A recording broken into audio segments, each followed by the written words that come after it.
okokutanga wapi nzambe na ngai soki akoyelelo yo okokutanga wapi moninga na ngai. Je fais mes efforts okutanga ta na ecclesia, je fais mes efforts okutanga ta na louange, je fais mes efforts okutanga ta na retraite, je fais mes efforts okutanga liboso na yo kutanga kutanga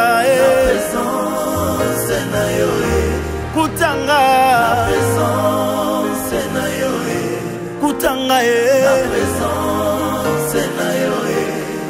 soki asoyelelo yo okokutanga wapi moninga na ngai. Oui, bien-aimé dans le Seigneur, to pesi lisusu Nzambe merci. Nzambe oyo aza maître à temps, paix à circonstance. Et Dieu qui nous a fait grâce de nous accorder encore ce moment pour que nous soyons ensemble avec vous. Na émission Nabiso, votre émission sur les temps de la délivrance. Oye pasaka ba vendredi nyoso na SMBDJ. Elongo na mosali na Nzambe Nabino, le pasteur Michel Shongo Katoka Onasaka, pasteur na église Pentecôte, l'une des églises de la communauté des ensembles de Dieu, église locale Espoir, 6 avenue Mawanga, numéro 32, commune de Bumbu, Kinshasa, RD, Congo. Tika Nzamba Pambole Langa Bino Nyoso, Balandia, émission Temps de la délivrance, Pandeko Nyoso Oyo, Bolanda Kabiso, partout et sika occasion et pesami, Nzamba Mona Bino, Nzamba Pambola Bino, Pe Bandeko Nyoso Oyo, Bozo Benga Biso, pour la réaction na Bino par rapport à enseignement na Biso la semaine passée, Nzamba Pambola Pe Bino, et tout ça juste pour na ko orienter banana Nzambe na kati ya discernement. Parce que dans Osée chapitre 4, verset 6, la Bible dit « Mon peuple est détruit faute de la connaissance. » Par manque de connaissance, de libota na Nzambe, ezokota na kati ya ba confusion, ezokota na kati ya ba erreur, pe na kati ya makambo ebele. Et soki Nzambe asali biso grâce, tolobela sur la délivrance, pe na sous-thème o nazo parler sur les rêves. Nalobaki tokokende malembe na bana Nzambe nyoso bozolanda biso pe soki omoni point wana concerné vina yo osepeli okota na contact na pasteur Michel. Mon numéro de tous les jours, mon numéro de tous les temps, c'est 00243 89 encore 19 374. Yangwana pesa ya koko mama na se ya écran na yo obengi pasteur Michel toko sungana na yo à ce qui concerne les rêves pe les discernements ya ba rêve na biso. Nzamba monelanga bino pe Nzambe a pambola. Semaine passée to lobelaki les rêves pe to pesaki moi muke ba définition ya message yango pe lelo toza toujours ko continuer par la grâce de Dieu. Na ndenge Nzambe akokamba biso. S'il faut dire un mot sur les rêves, c'est un langage codé où ça demande une bonne interprétation. Et Nazako insisté, ça demande une bonne interprétation. C'est-à-dire, tout le monde peut interpréter. Oui, c'est bien. Est-ce que c'est une bonne interprétation ou bien c'est une interprétation à la confusion? Parce que le lot, famille est belé. Et Kabwani par le rêve ou les interprétations de rêve.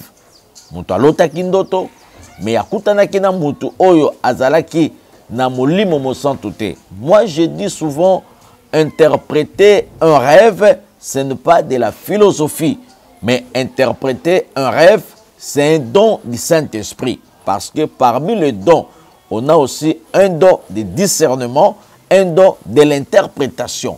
Et c'est pour cela, avant Moutou a interprété, et Sengakape azala na molimo mo centre.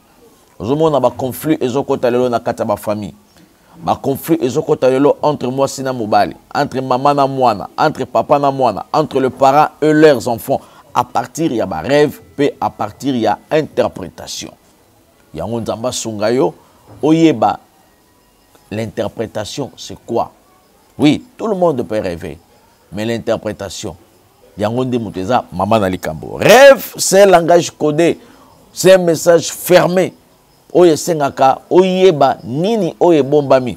Naebisaka bana peine du soir, naebisaka ba ami internaute tout partout dans tous les quatre coins. Et c'est comme Zolandanga. Interprétation. Il y a des messages. Et puis on ne peut pas interpréter un rêve par rapport à Yandenge Fifi à l'otaka, Nenge ba interpréta. Et puis Fifi a l'otandoto. Sophie pas l'otindoto. Ba l'otindoto moko. Mais interprétation ya Fifi, il y a une interprétation ya Sophie. Oui, ba ngonyo so ba kokomo na ndoto. Mais l'interprétation vous allez ndenge mon côté, mais peut-être rêve moko, mais mutu na mutu, Nzambe a ébi de quelle manière interprétation na ye ezali pe message ni oye bombami na sima bandoto na ye. Yango kolobaka te ke ono lokola ye ndeko mo esinga soki olali na butu, oloti mai, mai eza bénédiction. L'eau c'est la parole de Dieu, l'eau c'est Jésus-Christ. Après c'est un verset biblique, venez à moi. Vous tous qui êtes, vous avez soif, venez boire de l'eau, vous foutez l'eau comme au côté. Na Esaïe. Après, c'est un verset bien aimé dans le Seigneur. Oui, toboïté, l'eau c'est Jésus. Mais attention, bando toi maï, la question bando toi Jésus. L'eau c'est aussi preuve ou la difficulté. Na kata via motu.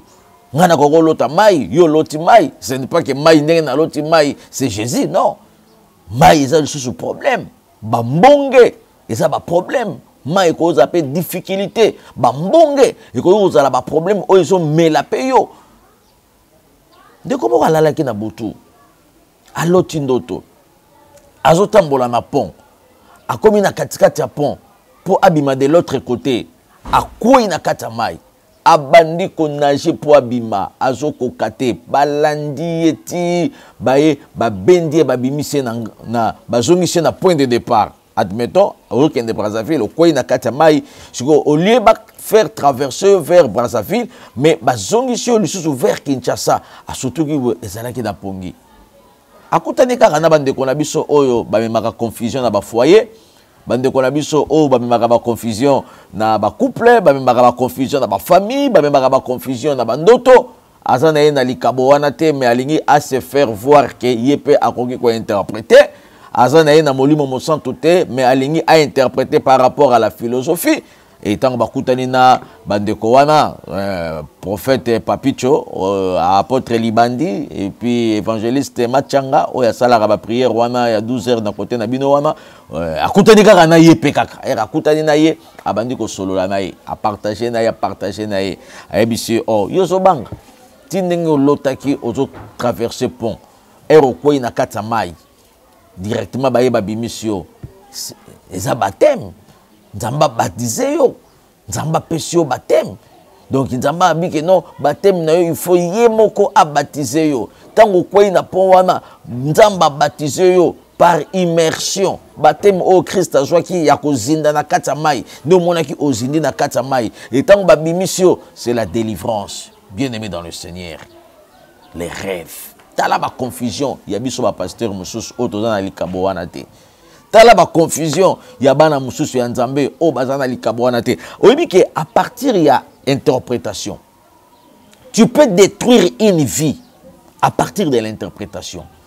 Tu peux détruire un mariage à partir de l'interprétation. C'est-à-dire c'est un terrain très glissant.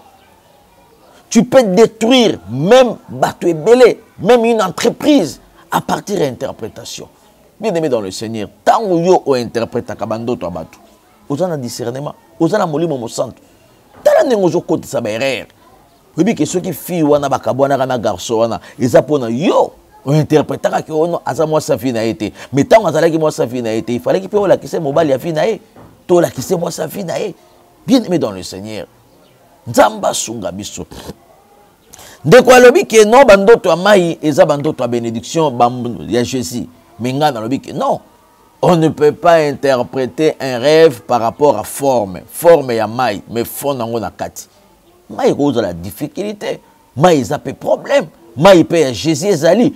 Tout dépend de la contexte o nini, du contexte nini oyo mutu amoneli likambo wana. Contexte de mutu et qu'on peut sa orientation, peut précision, il y a rêve wana et la kisi nini. Et puis après un temps, na écoute nandeko oyo alo tarando ta kwa ina mai. Et puis pasteur mais vinangezo marché rien ne marche, rien ne va. Na makambo na salite basoko selanga balongolinga musala kakaboye na salilo komoko te naza parmi les 5 premières personnes au bakomaka na musala na 7h juste avant même bafongo la porte na 7h15 mais balongolinga musala et puis jusque là nazo continuer ko souffrir na vie moko très difficile de nalanda kiyo pe na dans la posa délivrance bien aimé tout ça mbeli na ye nzamba zolo balanga sur les rêves que ba difficulté oyo komi na kati ya vie na ye na lakisaki yango na ndoto mais ye atenaki quantité soko tali na Bible na mukanda ya Amos chapitre 3 verset 7 Bible lobi le Seigneur Dieu ne fait rien sans avoir révélé son secret à ses enfants, à ses prophètes, à ses serviteurs. Nzambe asalaka eloko te soki a révélé yango et pas banana été. Yango ezana bandoto mususu yo lota au négligent. Mais mukolo likambwane komaka na kata vina yo nde o se référer. Ah na lota kalikambo yo. Ah na monaki situation oyo na ndoto na monaki miyibi bakoti na kata ndako bayibaki. Ah na monaki likambo oyo na kata ndoto mais otenaki quantité. Ce qui est révélé est condamné. Mais quand est-ce que ce qui est révélé sera condamné? Au moment où tu prends toutes les batteries en marche dans la prière. C'est la prière qui condamne. C'est la prière qui détruit. C'est la prière qui anéantir ma rêve sur ma bé, et détruire projet au monde spirituel. Bazan nango likola vina yo. Tango to solo linandeko. De te comprendre. Na ebisi que non. Yebisanga bandoto na yo. Oh na lotaka bandoto mabete. C'est rare muto yebisanga lotaka bandoto mabe. Mutu nyoso se défendaka kaka alotaka bandoto mabete. Na muto alotaka bandoto mabe. Alotaka bandoto mabete. Et c'est pour cela peut-être la semaine prochaine. Na koyebisa biso bandoto mabe ezalaka nini. Bandoto pe malamu ezalaka nini. Ezala bandoto mususu yo zo mona ngo malamu. Nzoka okoti na kata sorcellerie. Manger pendant la nuit. Les histoires que tu n'arrives même pas à comprendre sens nango. Lotika ko joli na restaurant moko boye mutalamba ki na restaurant oyebiete. On se retrouve na kata matanga moko boye muta kufi oyebiete mais bakaboli pondo matanga na lipeka soso matanga. Ojoli kwanga na matanga mais matanga na oyebi muta kufate. Bien-aimé dans le Seigneur, le diable pour détruire une vie. Il ne profite pas dans des grandes portes, mais il profite toujours dans des petites portes. Il ne cherche pas des grandes portes, mais il cherche toujours des petites portes que toi tu négliges. Et à ce moment-là, il peut entrer facilement pour déstabiliser une vie. Temps de la délivrance, c'est le temps de la révélation. Temps de la délivrance, c'est le temps de la connaissance de la parole de Dieu. Vous connaîtrez la vérité et la vérité vous affranchira. Et si donc le Fils de Dieu vous affranchit, vous serez réellement libre. C'est Jésus-Christ qui donne la liberté totale et la délivrance totale pour la vie yabananaye. N'habitez ce que zola da pasteur Michel. Yayo bandoto ezaya couleur nini. Yayo bandoto ezaya lolenge nini. Mais qu'est-ce qui est caché derrière tes rêves? Derrière tes songes, nabasima bandoto na yo, langage eza nini? Nini oza comme message clé na bandoto yo zolota. Au lieu de se soucier que olali na buto lotindoto moko très compliqué, olamuki na tongo au lieu de chercher les hommes de Dieu, les hommes capables, les hommes que Dieu a mis à côté de toi pour que ba aider yo. Oh pasteur wana soki na bengi awe osengaka mbongo. Oh maman prophétesse wana soki na bina yebisa ye osengaka mbongo. Non, Et ça peut pas senga mbongo te bazali. Et puis mosali na nzambe soki bazo benga yo pour un service, il ne faut pas mettre des cachets, ça ce n'est pas Dieu, ce n'est pas vraiment Dieu. Excusez-moi, peut-être ce n'est pas Dieu. La Bible dit nous avons reçu gratuitement et nous sommes aussi obligés de les donner gratuitement. Mutu moko ta senga kinzambe ou bien azwa likabo ya interprétation. C'est un don c'est quelque chose que mutu a s'attendait quitter ba pesier. La Bible dit mettez au service des autres les dons que tu as reçus. Ça c'est la parole de Dieu. Mettez au service des autres les dons que Dieu t'a donnés. Joyango tiango na service à batu mususu. Le patron qui t'a donné, le maître qui t'a donné, il sait de quelle manière il va te récompenser. Par rapport, il y a Oyo Jotia dans le service, il y a Batou Moussoussou et l'ole Kofungwama. Nous avons une église espoir. Tant que sala, tant que tia au service des autres, les dons que tu as. Qu'on s'attendre que Esika Otie, Esika Osali service wana, Ozwara la récompense Esika wana. Non, ça ce n'est pas Dieu. Nous avons un multisystème. Pour rendre service moro na nord, mais nous avons bénir yon na sud. Ori ko rendre service moro na est, mais nous allons bénir na ouest. Quitte à toi seulement de mettre au service des autres le don que tu as. Le patron là, oya yebi ko récompenser batou. Il sait de quelle manière il va te récompenser. Oh non, nga na osale la bango malamu, mais bango bazong selanga malamu te. Non, malamu yo sale li bango. Ceux qui bango balobi bazong sela yo, et ko bala na même pas. Continuez de faire le bien. Continuez de mettre au service des autres la grâce, le don, le moyen que tu as. Et le Dieu qui voit dans les secrets, il sait quoi. En retour, paye ekosala ke kombo nzambe ekomisama paye au vivre une bénédiction extraordinaire na kata vina yo. Bien-aimé dans le Seigneur, toujours parler sur les rêves. Avec votre endotologue, notre endotologue, le pasteur Michel. Tout ça, on a pour que tout le qu'on faire raisonner, qu'on faire comprendre, pour que Bananzambe baluka délivrance à partir même ya bandoto. To kuta dina frère oyo to juté un solo lanzamba yebisinga ba difficulté oyo comment na vie na ye na révéler qui est ngo. Na tunyenda ma révéler que ba difficulté o esenga pasteur na tikala kolota ngote na tikala komona ngo ata mukolo mokote mais nganzamba zo confirmer nga ke asolola na makambo wana mais tangu na ye koyoka bandoto na ye abina takala ndoto moko boye etikala nga na moral mais esi na zo interprétation nango mais etikala nga na moral oyebi bandoto nyonso zo interprétation ce que etikala na moral ti lelo na mémoire ti lelo. C'est-à-dire l'interprétation là, au bapesa kyo, et balana ki penzate. Et balana ka penzate. Et ça la bando to mususu mondi ko tu ya lobby awa obosani, mais il y a 2014, tango zalaki na Angola, na Luanda, tango zalaki na village natal, mais bando to wana tilelo za na Kinshasa, bando to wana ezao na mutu. Mais bando to loti na Kinshasa obosani. Bando to loti na poto obosani, mais bando ta Kinshasa etika la na mutu. Et la kisarara ke jusque-là, nous avons une bonne interprétation en côté. Et c'est pour cela il faut oluka mutu oyo nzamba convaincre yo. Mutu oyo nzambe atsimbi mutema na yo obengaye, bengaye, kutana na ye, partager na ye, pe okoyeba mystère nini oyo ezalaki caché à partir de bandoto na yo.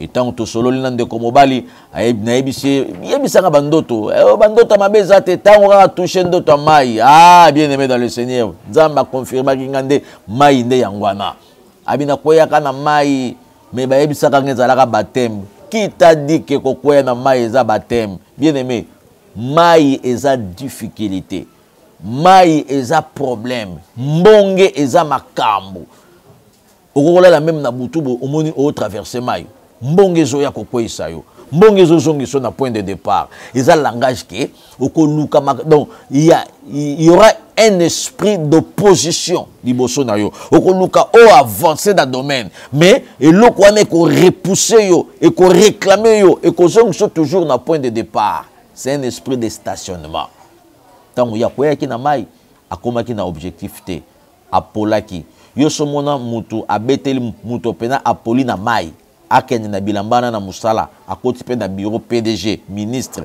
apoli na mai na mbula alati veste ndenge na lati kaka boye na poli na mai après na kepe na bureau na fandi na bureau na bandi kokoma na bandi ko signer non bakomona nga fou muto apoli na mai akotaka na bureau te muto apoli na mai bien aimé muto ya baby akoti na kati ya mai c'est-à-dire c'est un langage de difficulté, c'est un langage de souffrance, c'est un langage d'opposition, c'est un langage de stationnement. Mais il y a un problème. Bakoki koko selo makambo. Pourtant aux Indies déjà, au commis na soukate, au commis na objectif et puis aux ongi na point de départ.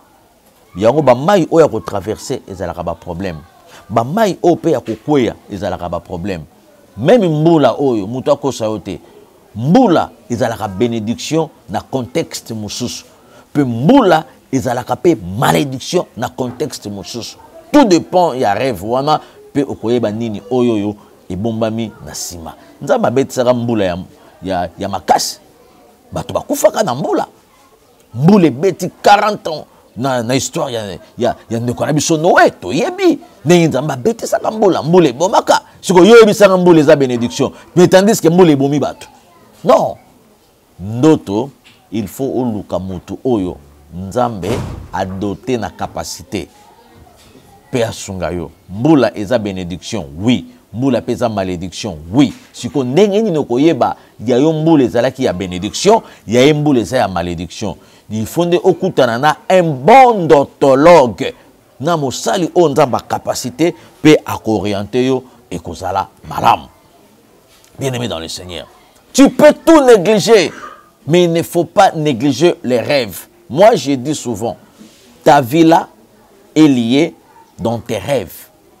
Vie na yo est liée na bandoto na yo.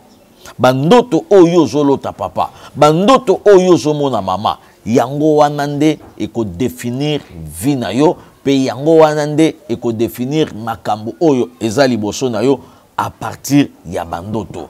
Yango ko néglige kandoto te. Na yambaki ndeko moko néglige espoir na canal ya frère na biso Pepe nzamba pambola esika pe azolanda émission oyo. Ndenge na yambaka chaque jeudi. Ezalaki ka ya un jeudi frère Pepe nde muto ayaka na ndeko oyo. Ingana lingaka kopesa o ba témoignage na ba précision. Pasteur Michel alobaka makambo oyo nakutani nango na nzambe na ministère nanga. Oui, na koyepe ko sala net pasteur wana apesa ba témoignage ba livre. Oh livre boye ba lobi boye, livre wana ba lobi oui, c'est bien. O kopesa pe témoignage ba livre. Mais moi je préfère donner le témoignage que j'ai vécu dans mon ministère pour que tant dans le bango, je suis sûr peut et je convaincre que le Dieu de la Bible n'a pas changé. Il est le même hier, aujourd'hui et éternellement. Et ngana zoloba, maman, papa, on néglige bando toté. Même nengo zolo ta moi nano amuke wana. Il faut lingo yeba. Pourquoi bana basé belé mais notre no toujours na moi na wana. Combien de fois ozolo ta moi na wana ba yibi yoyi? Combien de fois ozolo ta moi na wana bungi yo? Combien de fois ozolo ta moi na wana ba kenaye azongite? Tala. Ba rêve mususu esprit de mort hein. Orola la te oloti moi na kufi. Ba te belé ba telemelaka esprit de mort, ce qui alali na butu amoni cercueil. Alali na butu amoni moi na kufi. Nda bandi ko telemela esprit de mort. Au nom de Jésus, esprit de mort, o koka mwana nangate, esprit de mort, o koka mobali nangate, o koka mwasi nangate, o koka bapara nangate. O molimo na cercueil na ndako nanga, na bimisi yango, na bengani molimo na cercueil na kata ndako nanga. Donc ceux qui mutamoni cercueil nda bengani esprit de mort. Mais il y a d'autres rêves qui sont liés à l'esprit de mort, mais otikali komo na cercueil te. Otikali komo na matanga te.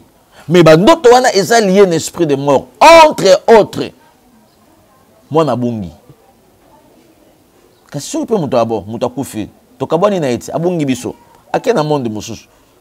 Yo lali na butu oloti mwana no ya 5 abungi. Obandi ko luka mwana oke matete, oke njili, oke Belgique, oke na Liège, oke soki wapi, oke na Danemark, olongwe na Danemark, oke na Suisse, oke na Paris, olongwe kuna ozo luka mwana no akendaki classe na Saint-Jean-Baptiste, olandi ye kuna mwana zonga te makendaki classe. Usutuki boye ezalaki pongi. Omonyo pe normal. Et puis obetela ba camarade no ya Sophie, lelo na lotaki gelor abungi. Yoka ya Sophie, ah wana kaka bandoto lokola komi pe mobulu akoki kobunga nga nayebi so eza kaka bandoto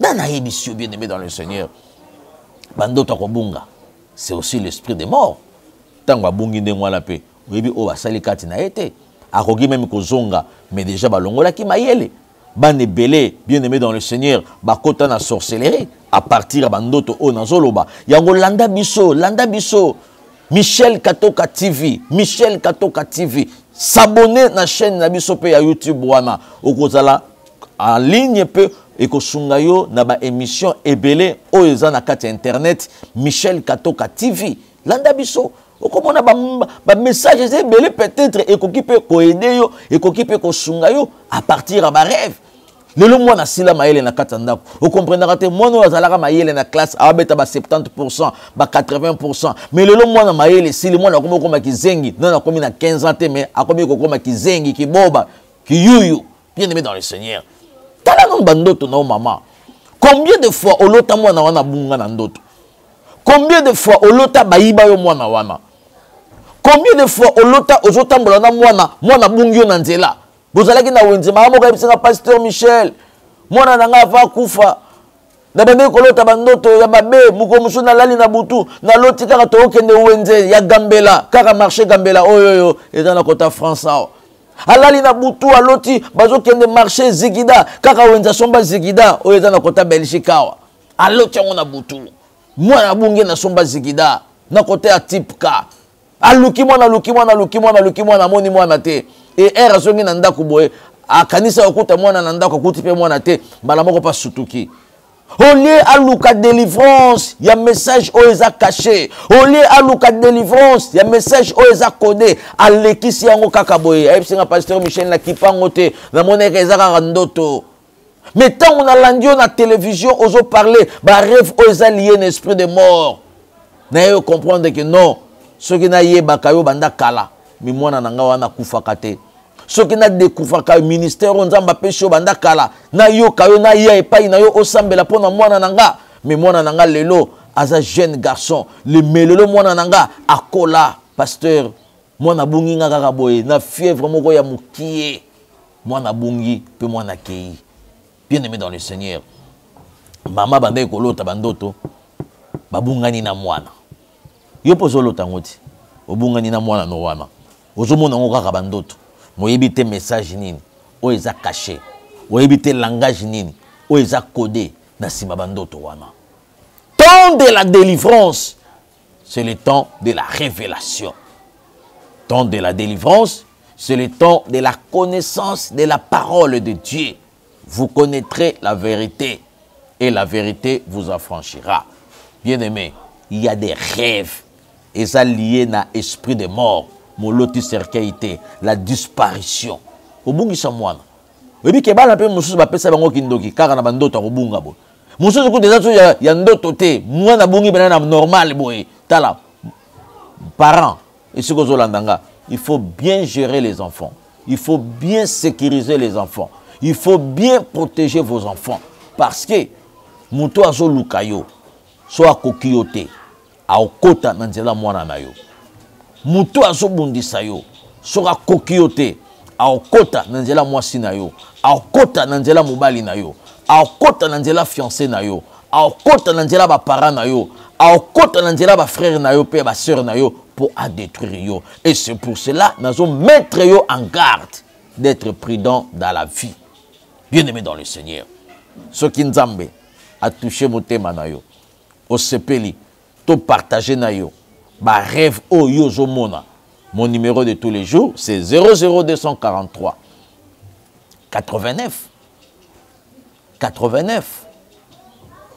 19 374 et soko bengi biso na numéro wana okozwa biso pe tokosungana na bandoto pe tokosungana pour que kombo nzambe ekomisama na kati ya vie na yo ba témoignage eza ebele et nalinga na pesa témoignage ndeko oyo frère Pepe ayaka na e na audience jeudi moko songolo oyo utaka koleka mais namoni ba signalenga na régie ngonga na biso ekoki et télévision c'est l'air télévision za ngonga et tokozwa temps ya koloba yango lisusu na ba émission oyo ezali koya yo tala nanu oyo nalobi lelo yo lota nini obungisa mwana na domaine nini otambola na mobali na yo directement bokomi na rond-point moko ake na gauche moko ake na droite osotuki boye botikala yesu kozonga na te ozomona badivorce mosusu bokoki kozala ensemble bofandaka bino ensemble nzoka esi bokabwana na bino kala boyebaka te déjà monde ya esprit esala déjà divorce esala déjà séparation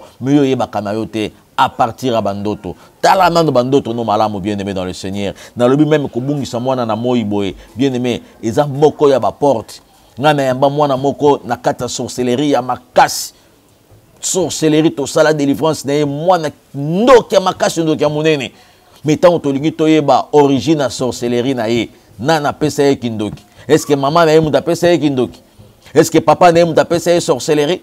Est-ce que tant qu'il y a un congé, on n'a pas de tante, pas oncle, pas de nièce, pas de neveu? Non. Les alaki mukolo abungaka. Moi na bunga na quartier. Et tant moi na bungi na quartier na Bumbu, au lieu à se retrouver na Bumbu, à se retrouver na commune à Kinshasa, à se retrouver na Yolo Ezo, à se retrouver quelque part. Moi na lalaki et sika mususu pendant 2 jours. Et sika moi na lalaki oyebaki état dans ma batoanate. On peut même t'ensorceler pendant la nuit. Bien aimé, au moni et sika to tchaka mitu. Yangomonaka chambre ya mutu eza vie secret ya mutu. Esika mutu tchaka mutu bien aimé dans le Seigneur, eza esika ya secret. Eza esika o vie ya mutu, ezo pe bénédiction ya mutu, eza esika wana. Bien aimé dans le Seigneur. Esika bachaka mutu eza esika rosakanate. Chambre ezalaka cuisine te, chambre ezalaka salon te, chambre eza lié à secret esika mutu ocha mutu. Il faut savoir pe nani oyo akoki kokota même na chambre na yo parce que si on veut te détruire aujourd'hui, on peut envoyer un envoyé même na chambre soko chaka mutu peut à détruire yo à partir même ya ba tête d'oreiller au tozomona. Monde spirituel eza na ba réalité ebele, bien aimé dans le Seigneur. Moi, na oya kota ki na sorcellerie à partir anini era bungaka. Ba laisser biloko. Monde molili ebenga ki déjà abunga. Pour ce kabungi pour ba koti cette sorcellerie, pour aya ko combattre papa na ye, aya ko combattre maman na ye. Mais yo pour bungi sa mwana. Après 2 jours de mwana monanaka basalaka nini na kati nzoto mwana wana. Ba koti saka nini na kati nzoto mwana wana. Yango soki nzamba tio ya cœur. Nous sommes sur avenue Mawanga, numéro 32, commune de Bumbu, Kinshasa, RD Congo. Et chaque mercredi, nous avons un culte et enseignement de 16h30 à 19h juste. Tous les jeudis, nous avons l'église Espoir de 9h à 15h. Vous avez makambo ils ont dérangé vinayo. Vous avez une situation dure où ils ont fait sa passe dans mon thème. Au CPLO Koutalana, pasteur Michel, tous les jeudis de 9h à 15h, Nazawana pona service Nabino. Nazotia na service Nabino, le don que Dieu m'a donné. Naza quoi accomplir seulement la parole de Dieu, de mettre au service des autres les dons que tu as reçus de la part de Dieu. Et bah vendredi, nyonso, de Nazarana qu'il t'a combat, qu'il t'a délivrance, qu'il t'a chauffage, de 16h30 à 19h juste. Et bah dimanche, nous avons un culte et adoration de 9h à 12h. De 12h30 à 15h, nous avons un culte et de 12h30 à 15h, nous avons pona koyamba, pe pona ko solola, pe pona ko pesa ba orientation na bana nzambe nyonso oyo bayaki na église to ba oyo bolandaki nga na émission. Et soki bandeko baza na Kinshasa olandinga esika o nzamba sepelaki olandanga, okoki meme kotinda ba famille, okoki meme kotinda libota, toza na église Espoir na Bumbu et Mawanga numéro 32 wana nde esika église Espoir ezali pe tokokutana, toko solola, toko partager. Tika nzambe ya lola amonelanga bino nyonso esika bolandaki ngai ba ami internautes nyonso na tous les 4 coins du monde nzamba pambola bino la grande famille ya communauté Pain du Soir nzamba pambola bino pe ba téléspectateurs nyonso o bozolanda biso nzambe nanga apambola bino. Abonnez-vous sur notre chaîne YouTube Michel Katoka TV. Ceux qui s'abonnent wana et qu'on a la paix lipamboli. Kobosanate tozana opération achat parcelle na église Espoir. On a boaki mbela et pas ya mwana nzambe nyonso ya mutema malamu. Ceux qui s'appellent au pambola biso na église espoir toza na opération achat parcelle $1 seulement par dimanche et ce qui otindeli biso $1 na yo pour la contribution na yo ya achat parcelle église espoir eza église nzambe esika todo sambela ekomi penza kaka étouffé bato bakomi ebele ezosenga toluka esika mosusu mema koki ezali te et soki nzamba sepeli yo po sepeli ko contribuer na $1 pour na achat parcelle au bengi na numéro ya pasteur Michel $1 na yo tokozwa yango et ko contribuer pour na opération tozanango ya achat parcelle tika nzambe ya ba capacité à pambolela ngayo année oyo eza année ya percée un plus nzamba ko ajouter na kati ya vie na yo pe afongola percée moko na vie na yo année oyo au nom de Jésus-Christ. Que le Dieu de la Bible vous bénisse. Merci. Bye.